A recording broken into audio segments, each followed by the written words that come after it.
कुछ लोगों का कहना था कि जी बिल्कुल 100% बंद कर दिया जाए, कुछ का कहना था कि नहीं जी SOPs पे अमल कराएं। कंप्लीट लॉकडाउन नहीं है, कंप्लीट लॉकडाउन वो था जो हमने पिछले साल 20-21 मार्च को किया था। लोगों के एतराज़ात है, मेरे ख्याल आपके भी सवाल होगा कि 9 दिन के बाद क्या होगा, क्या खत्म हो जाएगी वबा? अल्लाह करे खत्म हो जाए, मेरी दुआ तो यही है, लेकिन नहीं खत्म नहीं होगी। हमने ब्रेक डालनी है ताकि हम अपनी हॉस्पिटल फैसिलिटीज को चोक ना करें, दोबारा हमें लॉकडाउन की तरफ ना जाना पड़े। उसका एक ही तरीका है कि आप SOPs को मनोवन फॉलो करें। मैंने जो कुछ आज तक फैसले किए और जो गलतियां की वो मैंने की, लेकिन जो फैसले किए वो डॉक्टर्स की एडवाइस पे किए।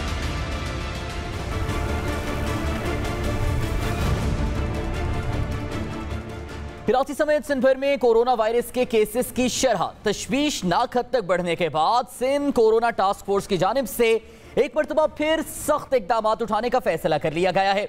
कल से 8 अगस्त तक लॉकडाउन का ऐलान किया गया है और तमाम तालीमी इदारे बंद, तमाम इम्तिहानात मुअत्तल और कारोबारी मराकज, दुकानें और मार्केट्स की बंदिश के भी तल्ख फैसले किए गए हैं। सिंध हुकूमत के इन इक़दामात पर दिहाड़ीदार मजदूर और कारोबारी तबके को मुमकिन नुकसान के पेश नज़र विफाकी हुकूमत ने नजर सानी का इंदिया भी दिया है। क्या कोरोना के साथ साथ भूख और अफलास से गरीब को महफूज रखने के लिए सिंध हुकूमत के पास कोई प्लान मौजूद है? ये एक सवाल है। प्रोग्राम पाकिस्तान का सवाल में खुशामदीद। मैं हूं सादुल हसन। आज के प्रोग्राम के इस पहले सेगमेंट में जो हम सवाल हैं जिन पर हम बात करेंगे, सबसे पहले उन पर एक नजर डाल लेते हैं। हमारा पहला सवाल यह है कि कोरोना की शरह कराची में तशवीशनाक हद तक बढ़ चुकी है। इस इजाफे के बायस पाबंदियों और लॉकडाउन का फैसला, क्या पाबंदियों से कोरोना पर काबू पाया जा सकेगा? और हमारा आज का दूसरा सवाल है, कराची में इंडियन डेल्टा वेरिएंट के संगीन वार, क्या पाकिस्तान में मौजूद वैक्सीन इस वेरिएंट के खिलाफ मौसर है? इन दो अहम सवालों पर हम इस सेगमेंट में गुफ्तगू करेंगे, लेकिन सबसे पहले जो लॉकडाउन की वजह से ताजिर बरादरी और जो कारोबारी मराकज़ बंद करने का फैसला किया गया, इस पर ताजिर बरादरी के तहफ़्फ़ुज़ात क्या हैं? क्या वो मुत्तफ़िक हैं या फिर वो इख्तिलाफ करते हैं? बात करने के लिए हमारे साथ मौजूद हैं ताजिर रहनुमा अतीक मीर साहब। बहुत बहुत शुक्रिया सर वक्त देने के लिए। मीर साहब, सबसे पहले ये बताइएगा कि ये जो इंतहाई क्रूशल स्टेज पे अहम फैसला किया गया है मार्केट्स और मराकज़ बंद करने का, क्या तहफ़्फ़ुज़ात हैं ताजिर बरादरी को इस पर? मैं समझता हूँ कि हुकूमत सिंध ने 2.5 साल कबल जो लॉकडाउन का ऐलान किया था, बिल्कुल उसी तर्ज पर दोबारा उसको दोहराया गया है। अच्छा। और अचानक यानी संभलने का मौका भी नहीं दिया और लॉकडाउन का ऐलान कर दिया, जबकि माजी के नुकसानात को सामने रखना चाहिए था। जब कभी भी कोई नए इक़दाम करता है तो पिछले तजुर्बे को सामने रखता है, लेकिन ऐसा कुछ नहीं सोचा गया। अब देखिए, हम ये बात समझते हैं कि वो लोग जो बेरोज़गार होंगे, वो लोग जो बीमार हैं, वो लोग जो फाका कशी का शिकार हैं, वो जिनको मुलाजमतें चाहिए, वो जिन्हें आगे चल के यूटिलिटी बिल्स देने हैं, जिन्हें दुकानों के किराए देने हैं, ये सब कौन देगा? कारोबार तो बंद होगा।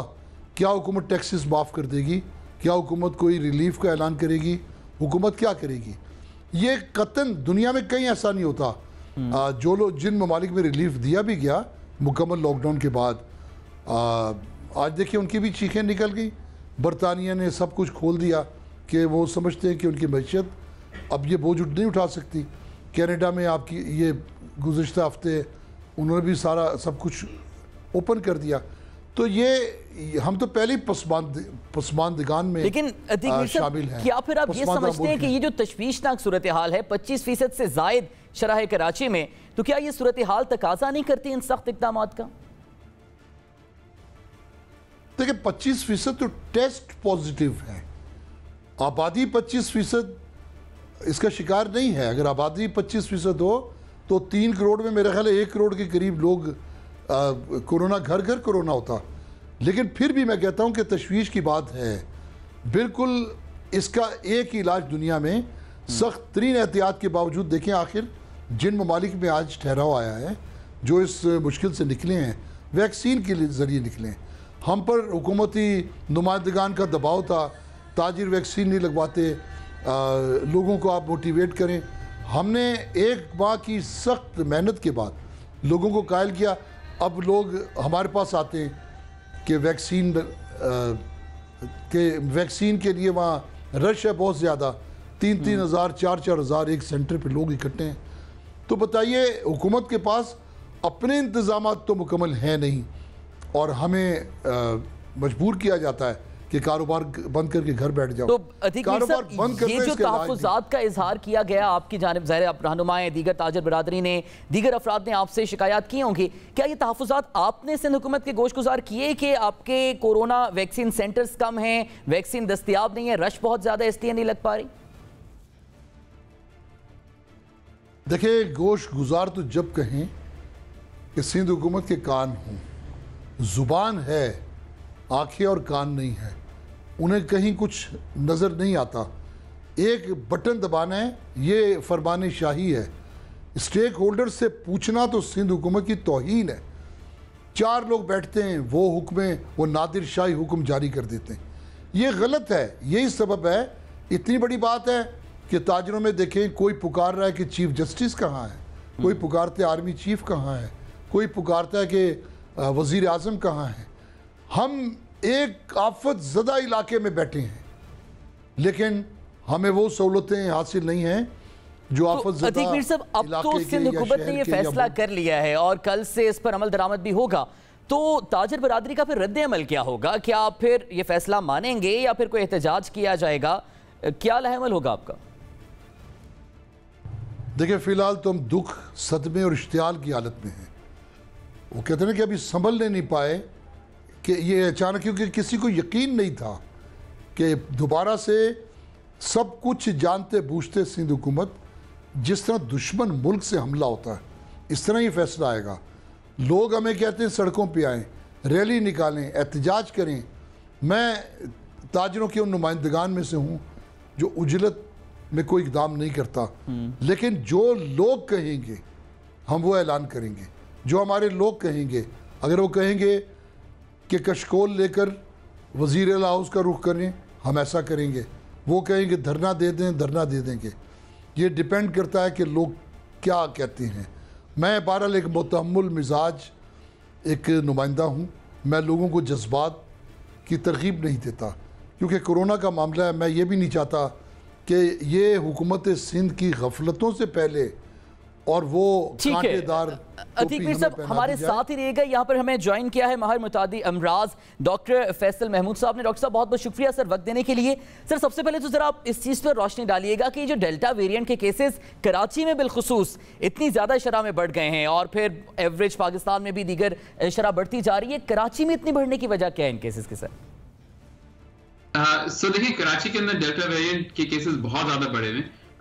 जब हमने चेक किया, और हम सबको तो चेक नहीं करते, सिर्फ कुछ रैंडम चेक करते हैं, उसमें लास्ट जो है वो तकरीबन ऑलमोस्ट 90% केसेस जो हैं वो डेल्टा वेरिएंट के ही हैं। और जैसा आपको मालूम है, ये वेरिएंट बहुत ही तेजी से फैलता है, बहुत ज्यादा फैलता है। तो सर इसकी अगर हम वजह का तयन करना चाहें कि कराची में इतना फैल क्यों रहा है, क्या SOPs में अमल दरामद में कमजोरी थी, पीपल्स का कॉन्टेक्ट बहुत ज्यादा था, क्या डिटरमिन की जा सकती है वजह? ये जो वेरिएंट है या ये जो वायरस है, ये ऑब्वियसली कराची में इस वजह से ज्यादा फैल रहा है बिकॉज कराची बहुत कंजेस्टेड जगह है। SOPs पे बिल्कुल अमल नहीं, और ये तकरीबन उसी टाइम पे था जब SOPs या जो रिस्ट्रिक्शन थे वो खोले गए थे। अगर आप याद पड़ता है, इंडोर डाइनिंग भी खुल गई थी, सिनेमा भी खुल गए थे, और उसी टाइम पे ये प्रॉब्लम वायरस हमारे पास आया और फिर एकदम से ये फैलना शुरू हो गया। और ये सिर्फ कराची तक महदूद नहीं है, अब वो आहिस्ता आहिस्ता अब ये हैदराबाद में भी थोड़ा सा अब बढ़ना शुरू हो गया। एंड जिस तरह से इससे पहले लहर में हुआ था कि पहले पंजाब में आया था, फिर सिंध में आया, उसके बाद फैला था, इट्स वेरी लाइकली कि अब यहाँ से अब वो ऊपर पंजाब की तरफ जाएगा। अच्छा डॉक्टर साहब, डेल्टा वेरिएंट के साथ साथ अब एक और भी खतरे का इज़हार किया जा रहा है किसी अमेरिकन वेरिएंट का, क्या उसके कोई केसेस सामने आए हैं आपके पास? देखिए, वेरिएंट्स बहुत सारे हैं, बल्कि लाखों हजारों किस्म के वेरिएंट्स हैं। उसमें से कुछ वेरिएंट्स ऐसे हैं जो वायरस को थोड़ा ज्यादा एडवांटेज देता है फैलाव में। जो अमेरिकन वेरिएंट है और एक और है जो कि लैम्डा कहते हैं, जो कि साउथ अमेरिकन वेरिएंट है, उसके निशानदेही अभी नहीं हुई है। अलबत्ता ये जरूर है कि उसके निशानदेही करने की जो किट्स हैं वो हमारे पास अभी मौजूद नहीं है। अच्छा डॉक्टर साहब, एक और सवाल जो ज़ाहिर माहिरीन सेहत से किया जाता है और हम आपसे भी जवाब चाहेंगे, जो वैक्सीन इस्तेमाल की जा रही हैं पाकिस्तान में इस वक्त, चाइनीज़ भी हैं और दीगर वैक्सीन भी हैं, क्या वो डेल्टा वेरिएंट के खिलाफ भी उतनी मौसर हैं जितनी इससे पिछले वेरिएंट्स के खिलाफ थी? तो ये तुमको मालूम है कि ये जो वैक्सीन हमारे पास इस्तेमाल हो रही है ये डेल्टा वेरिएंट के खिलाफ काम करेंगी, अलबत्ता शायद इतना अच्छा काम नहीं करेंगी जितना पुरानी वेरिएंट्स थे। अलबत्ता ऐसा नहीं है कि बिल्कुल नाकारा है, काम नहीं करेंगी, काम करती हैं, बट इतना अच्छा नहीं। अच्छा, ये जो डेल्टा वेरिएंट है इसके सिम्टम्स के हवाले से एक मुख्तलिफ आरा पाई जाती हैं कि ये सिम्टम्स शायद तब सामने आते हैं जब ये सिम्टम्स अपनी शिद्दत इख्तियार कर लेते हैं। इस हवाले से क्या आप एहतियाती तदाबीर सजेस्ट करेंगे नाज़रीन को? डेल्टा वेरिएंट की सबसे एक बात ये है कि जो पुराने वेरिएंट थे उसके बरक्स इसके सिम्टम्स थोड़े से मुख्तलिफ हैं। इसमें नज़ला ज़्यादा होता है, इसमें हमने देखा है लोगों का पेट थोड़ा सा ज़्यादा ख़राब है, और खांसी निस्बतन थोड़ी सी कम होती है। वो जो स्मेल और टेस्ट वाला था वो इसमें थोड़ा सा कम होता है। और इस प्रॉब्लम ये है कि लोग फिर समझते हैं उनको आम नज़ला खांसी है, कोविड नहीं है, और फिर वो सबको फैला रहे होते हैं। अलबत्ता ऐसा नहीं है कि ये एकदम से जब निमोनिया पैदा करे तो सिर्फ उसी वक्त अलामत हो। लोगों को है तो वो ही कोविड ही है, तो मगर इसमें नज़ला वगैरह थोड़ा ज्यादा होता है। अच्छा सर, जो पिछले वेरिएंट्स थे उसमें हमने ये देखा था कि बच्चे ज़्यादा मुतासर नहीं होते थे, हाँ वो कैरियर के तौर पर काम कर सकते थे। तो जो डेल्टा वेरिएंट है क्या ये बच्चों में भी उतना ही नुकसानदेह साबित हो सकता है जितना ये बड़ों में हो रहा है? हाँ, ये बहुत अच्छा सवाल है। इसका जवाब हमको पूरी तरह तो नहीं पता, अलबत्ता ये जरूर है कि बच्चों में भी अभी तक हम उस शिद्दत में इन्फेक्शन नहीं देख रहे जितना बड़ों में देख रहे। तो ओवरऑल डेफिनेटली बच्चों के अंदर इसकी शिद्दत में कमी है। ठीक है। अच्छा अतीक मीर साहब, अब जरा आपसे बात करना चाहेंगे। डॉक्टर साहब की गुफ्तगू भी आपने मुलाहिजा की है, यकीनन सूरत हाल तशवीशनाक भी है, संगीन भी है। आपको नहीं लगता कि इस सूरत हाल में ताजर बिरादरी को भी फिर हुकूमत के साथ ताउन करना चाहिए ताकि इस सूरत हाल से सब निकलें और फिर बिलाखिर ज़ाहिर सभी का भला हो? देखिए, ताउन ना करने का तो सवाल ही पैदा नहीं होता, इसलिए कि सिंध हुकूमत हो या वफाकी हुकूमत हो, हम समझते हैं कि उनके इक़दामात एक मरज़ की शिद्दत को रोकने के लिए हैं और वो हमारे ही लिए हैं। हम इस शहर में रहते हैं, हमारे बच्चे भी इसी शहर में, अहले खाना भी यहीं पर हैं।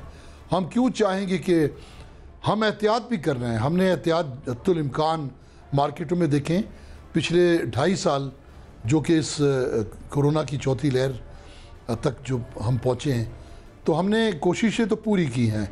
इसी तरीके से मार्केटों में आप देखें वैक्सीनेशन के लिए हमने तहरीक चलाई है।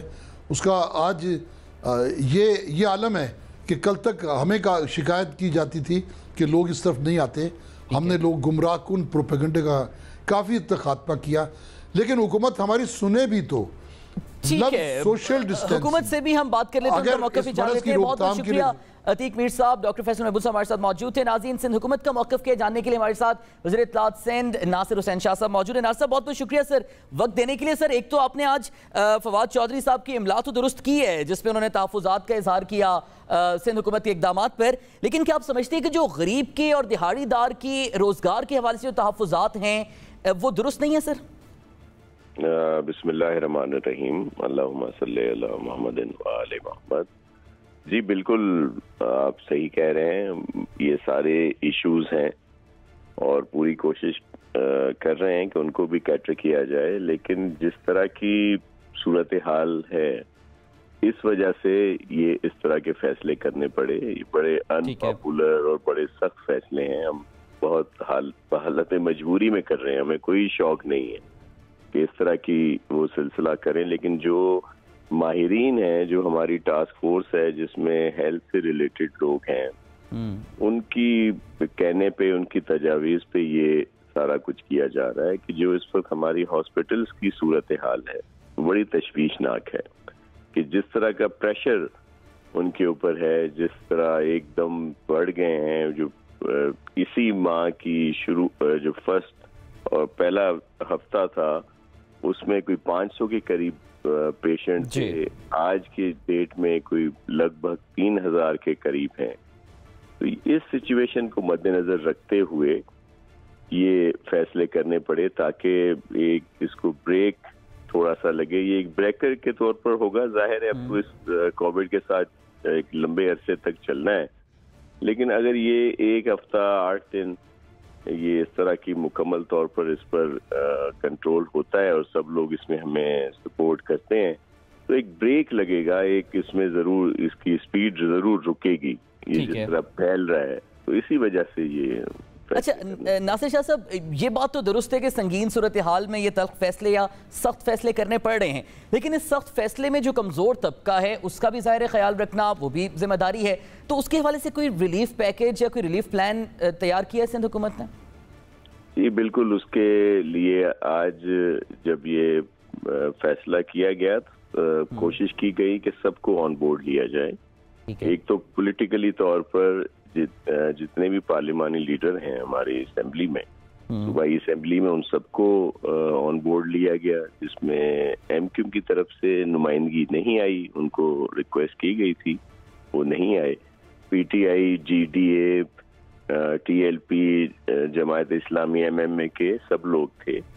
और फिर जो बिजनेस से रिलेटेड हैं, चैम्बर ऑफ कॉमर्स है, एफपीसीसीआई है, और फिर हमारे जुबैर मोतीवाला साहब वो भी थे। सबके सामने ये सारी सूरत हाल पेश की थी माहिरीन ने, उन सबसे मुशावरत की। जाहिर है उनके कुछ अपने व्यूज थे, लेकिन सब को हालात की संगीनी का इल्म और सब उस पर मुत्तफिक थे कि हाँ बिल्कुल ऐसा हाल है। ठीक है। अब जाहिर है कुछ हर किसी के अपने तहफ़्फ़ुज़ात थे, लेकिन सबको ऑन बोर्ड लिया गया कि भाई ये फैसले करने जा रहे हैं, आप सब लोग उसमें साथ हो। और ये 8 दिन का है, 8 तो इसलिए पूरी कोशिश करेंगे। उसमें ये तजवीज़ आई कि जी कोई रिलीफ दिया जाए, तो सिंध हुकूमत के जो टैक्सेस हैं या उससे रिलेटेड जो चीज़ें हैं उनमें हम पूरी कोशिश कर रहे हैं कि इन सबको रिलीफ दिया जाए। ठीक है। फिर कोशिश करेंगे जिस तरह पहले भी जो एक सिचुएशन थी राशन का तरीक़ेकार दी गई, लेकिन वो इस तरह से था कि उस वक्त कोई एक तयन नहीं किया गया था कि कितने दिनों का ये लॉकडाउन होगा, और फिर था कि बहुत अरसे तक ये चलेगा। अब तो एक मुइना मुद्दत है, 8 दिन का है या 9 दिन का मैक्स। बिल्कुल। इस वजह से पूरी कोशिश करेंगे जी कि अच्छा, ख्याल करें ऐसा ख्याल करना है, बिल्कुल जरूरी भी है। इसके साथ साथ जो वैक्सीनेशन की ड्राइव है, जाहिर है उस पर भी बहुत जोर दिया जा रहा है। अभी अतीक मीर साहब भी हमारे साथ मौजूद थे और वो भी ये कह रहे थे कि हम तो ताजरों को कन्विंस कर रहे थे कि वैक्सीन लगवाएं, लेकिन फिर हम तक शिकायत ये आ रही थी कि वैक्सीनेशन सेंटर्स कम हैं, रश ज्यादा है और वहां पर बदइंतजामी की सूरत हाल है। ऐसे कोई केसेस आए हैं, आप तक शिकायत पहुंची है कि रश बहुत ज्यादा है और वैक्सीनेशन सेंटर्स कम है? आपने देखा होगा कि हमने तो बहुत ज्यादा इस पे वो एक कैंपेन जो कह लें वो भी की है। इस तरह के भी सिलसिले किए हैं कि लोगों की तनख्वाहें भी मशरूत की हैं उनका, और भी ताकि लोग इसमें मोटिवेट हों।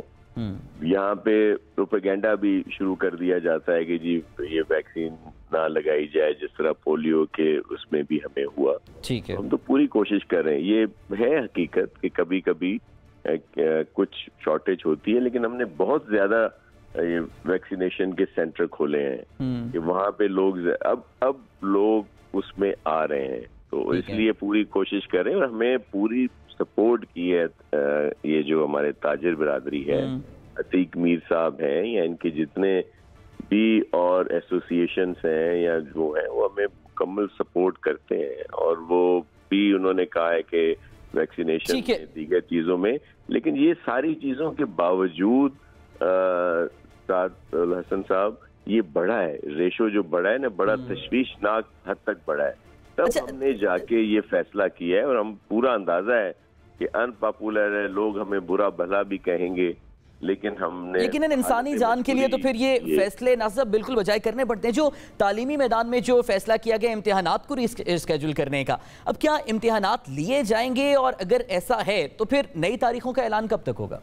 जी बिल्कुल, क्योंकि ये 2 रखे गए थे ना, एक 2 दिन के बाद था और फिर तो अब जब हम दीगर चीजों पे ये पाबंदी लगा रहे हैं और फिर वैसे ही रश को कोई 25,000 के करीब स्टूडेंट्स थे जिन्होंने ये एग्जाम देना है, तो एक दिन में, तो इस वजह से इनका आगे को नेक्स्ट वीक में इनको इंशाल्लाह उनका स्केड्यूल कर देंगे ताकि वो इम्तिहानात दे सकें। ठीक है, बहुत बहुत शुक्रिया। नासिर हुसैन शाह साहब हमारे साथ मौजूद थे और इस सारी सूरत हाल पर सिंध गवर्नमेंट के मौक़िफ़ से मैं आगाह करें। नाज़रीन, दीगर इशूज़ पर हम आपसे बात करेंगे इस ब्रेक के बाद।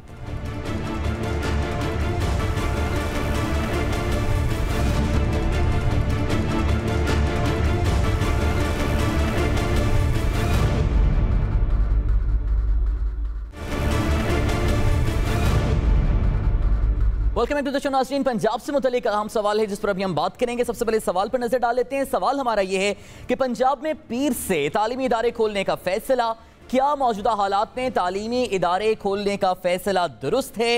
इस पर बात करने के लिए हमारे साथ मौजूद हैं सूबाई वज़ीर तालीम पंजाब डॉक्टर मुराद राज साहब। डॉक्टर साहब, बहुत बहुत शुक्रिया सर वक्त देने के लिए। सबसे पहले सर, मुल्क भर में शराब बढ़ रही है, 7% से ज़्यादा हो गई है, अलार्मिंग भी है। अब 2 अगस्त से पंजाब में तालीमी इदारे खोलना सर दुरुस्त फैसला है? देखें, टीचर्स को हमने वैक्सीनेट करवा दिया। मेजॉरिटी ऑफ स्टूडेंट्स जो हैं, होपफुली उनकी फैमिलीज भी वैक्सीनेट हो रही हैं और उनको वैक्सीनेट करवा रहे हैं। अब 1.5 साल से हमने तालीमी इदारे खोले बंद किए, मेजॉरिटी बंद की रही। ठीक है। तो अभी भी जब हम खोल रहे हैं साहब, वो इस तरह है कि हम स्टैगर करके खोल रहे हैं। हम वो सारों को एकदम नहीं लेकर आ रहे। It'll be 50% on one day and 50% the other day, alternate day पे। ठीक है जी, ठीक है। तो इसलिए अब इसमें ये है कि अल्लाह करे कि हम तो कहते हैं कि सिचुएशन ठीक है, क्योंकि बच्चों का पहले ही इतना नुकसान हो गया। मैं तो तभी जल्दी खोल रहा हूँ। यूजुअली हम 16 अगस्त को खोलते हैं, अराउंड दैट। तो अब हम जो है वो सेकंड को खोल रहे हैं। देखिए इंशाल्लाह ताला ये अच्छा, तो फिर डॉक्टर साहब, हमें वीक टू वीक देखना पड़ेगा। बिल्कुल आप दुरुस्त करें, लेकिन पहले भी जब लॉकडाउन लगे, स्कूल बंद किए, फिर दोबारा स्कूल खोले, फिर हमने केसेस ज्यादा देखे। अब डेल्टा वेरिएंट का फैलाव आप बेहतर समझते हैं ज्यादा होता है। उधर सिंध जो है वो तालीमी इदारे बंद कर रहा है, लेकिन हम खोल रहे हैं। क्या फैलाव रोका जा सकेगा सर? देखिए, फैलाव को रोकने का सिर्फ एक ही तरीका है, वैक्सीनेशन। मेरी तो सबसे यही रिक्वेस्ट है, फैमिली से भी, एडल्ट से भी, ओल्ड एज लोगों से भी, सबसे ये रिक्वेस्ट है कि इंजेक्शन वैक्सीनेशन लगवाएं और उसकी वजह से सिलसिला आगे ठीक होगा, वरना सिलसिला ठीक नहीं होगा कभी भी। तो वैक्सीनेशन माशाल्लाह हम बड़ी स्पीड पे लगा रही है। डॉक्टर साहब, क्या ये वैक्सीनेशन बच्चों को भी होगी? क्योंकि बच्चों को तो भी नहीं लगनी शायद वैक्सीन। नहीं, बच्चों को वैक्सीनेशन नहीं होगी थी। ये 18 एंड अबव के लिए। और बच्चों में अभी तक कोई केसेस हमने ऐसे देखे भी नहीं है जिसकी वजह से हम कहें कि जी बच्चों को भी लगनी चाहिए, मगर ऐसे कोई केसेस नहीं आए हैं अभी तक। सो ये सब एडल्ट सुपरविजन। देखें, बच्चा जब घर जाएगा तो वो घर से ही लेकर आता है ना, ये चीज कैरियर बन सकता है जी। हाँ जी, तो घर में जब पेरेंट्स और अगर बड़े बहन भाई हैं वो अगर वैक्सीनेट हुए हैं तो फिर तो उसकी जो रेशो है बहुत कम हो जाती है। तो डॉक्टर साहब, क्या ये इंश्योर कर लिया गया कि तमाम जो स्टाफ मेंबर्स हैं, टीचर्स भी और जो नॉन टीचिंग स्टाफ है, वो वैक्सीनेट हो चुके हैं तब स्कूल्स आए और अब स्कूल हम खोल रहे हैं? देखें, हमने तो वैक्सीनेशन सेंटर्स आज से कुछ महीने पहले स्कूलों में खुलवा दिए थे और हमने बड़ा स्ट्रिक्टली मॉनिटर किया कि हम टीचर्स को लगवाएं, और प्राइवेट स्कूल सेक्टर के लोग भी आए उधर फ्री वैक्सीनेशन लगवाने के। So what we are expecting right now, और स्पेशली गवर्नमेंट का तो लगे ही में, प्राइवेट जो स्कूल्स की एसोसिएशन है वो हमारे पास आए कि जी हमने अपने लोगों को, मेजॉरिटी को हमने वैक्सीनेशन करवा दी है, सिर्फ टीचर्स को नहीं, स्टाफ को भी। सो इसलिए आई थिंक ये बड़ा जरूरी हो जाएगा हमारे लिए मॉनिटर करना कि वैक्सीनेशन के, क्योंकि अपने सर्टिफिकेट है तो सबके पास होने चाहिए। तो इसलिए ये एक मॉनिटरिंग जो है ये अब हम नई शुरू करेंगे, जो वैक्सीनेशन की सर्टिफिकेशन। ठीक है, बहुत बहुत शुक्रिया डॉक्टर मुराद राज साहब हमारे साथ मौजूद थे और पंजाब गवर्नमेंट के इस मौक़िफ़ से हमें आगाह करें। नाज़रीन, कुछ सियासी मामलात हैं जिन पर बात करेंगे इस ब्रेक के बाद।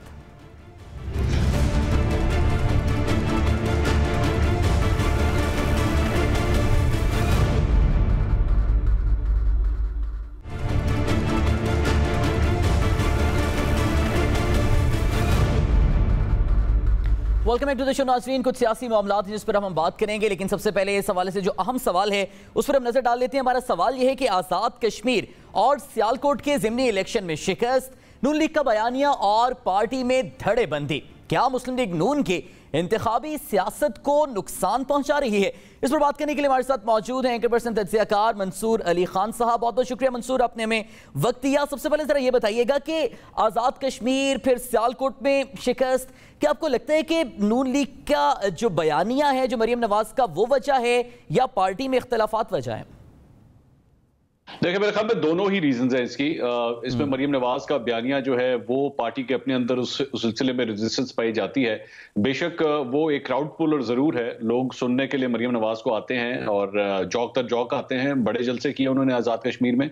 लेकिन इसके साथ ही साथ पार्टी का अपना जो इंफ्रास्ट्रक्चर है उसके अंदर से बहुत रेजिस्टेंस पाई जाती है और ये सिलसिला कोई नया नहीं है, बड़ी देर से जारी है। लेकिन अब मेरा ख्याल में इसमें शिद्दत आती जा रही है जिसकी वजह से सब कुछ हो रहा है और कहीं से नहीं रहा, बल्कि अपनी फैमिली के अंदर से ही जो है वो रेजिस्टेंस पाई जाती है। शहबाज शरीफ और उनके साहबजादे हमजा शहबाज जो हैं वो ये समझते हैं कि इनके बयानिए की वजह से पार्टी को बहुत नुकसान पहुंचा है और जिस तरह पार्टी अपने पुराने ट्रैक्स पे जब चलती थी, प्रो एस्टैब्लिशमेंट होती थी, कोई लड़ाई झगड़ा नहीं होता था, तो उस वक्त वो ज्यादा कंफर्टेबल पोजीशन में थे। लेकिन जब से मरियम नवाज का ये बयानिया जो है वो पार्टी के अंदर जो है वो एडजस्ट करने की कोशिश की गई है। मंसूर, ये जो धड़ेबंदी और बयानिए की जंग का आप भी जिक्र कर रहे हैं, इसमें नवाज शरीफ का झुकाव किसकी तरफ है?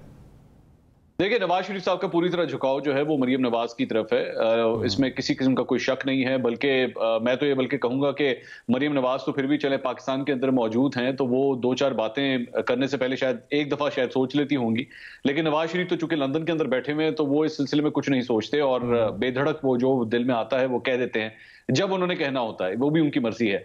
लेकिन अगर उनके भाई के साथ उनके रिलेशनशिप की बात की जाए तो मैं ये नहीं कहूंगा कि वो अपने भाई के साथ अपने ताल्लुकात को खराब करना चाहेंगे या वो भाई की बात को अहमियत नहीं देते। लेकिन आखिर में फैसला जो होता है वो नवाज शरीफ का ही होता है। शहबाज शरीफ की वो बात जरूर सुनते हैं, लेकिन ये कह देना कि शहबाज शरीफ की राय के ऊपर पूरी तरह अमल करते हैं, मेरा नहीं ख्याल। इस वक्त कम से कम जिस वक्त हम ये बात कर रहे हैं तो इस वक्त मुझे ये लगता है कि मरियम नवाज की तरफ ज्यादा झुकाव है।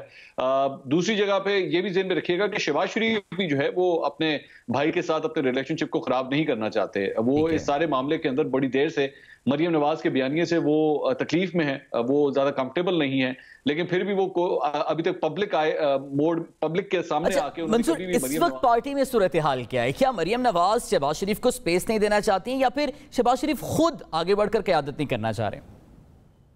मुझे लगता है शहबाज शरीफ साहब के लिए डिफिकल्ट इसलिए होता जा रहा है पार्टी की क़यादत करना क्योंकि वो इस वक्त जो है वो आप समझ लीजिए कि एक पावरलेस और टूथलेस किस्म के जो हैं वो सदर अपने आप को तस्वुर करते हैं। वो ये समझते हैं कि पार्टी की डायरेक्शन वो नहीं है जो मैं लेके चलना चाहता हूँ। नीचे जो सेकंड टियर लीडरशिप है वो ज्यादातर जो है वो मरियम नवाज की बात सुनती है। मरियम नवाज मेरे कहने के बावजूद भी जो है वो अपने बयानिए को तब्दील नहीं करती, तो फिर ऐसी सीट पे बैठने का फायदा क्या?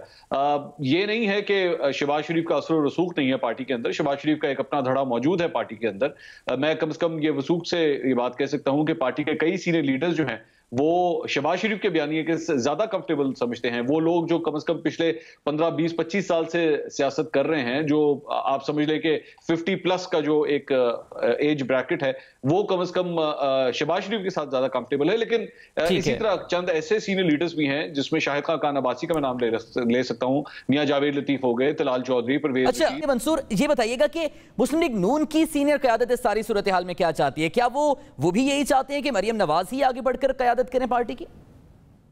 मेरे ख्याल में ये दोनों का डिफरेंट मिक्स है। चंद लोग जो हैं वो समझते हैं कि मरियम नवाज का बयानिया, जिस तरह मैंने नाम लिए, कि वो अपने आप को कंफर्टेबल समझते हैं कि जब तक रेजिस्टेंस नहीं होगी, जब तक हम स्ट्रीट पावर नहीं शो करेंगे, जब तक हम जहां से प्रॉब्लम उन्हें लगता है आ रही है, जब तक हम उस टारगेट को जाके हिट नहीं करेंगे, तब तक हमें कुछ नहीं मिलेगा।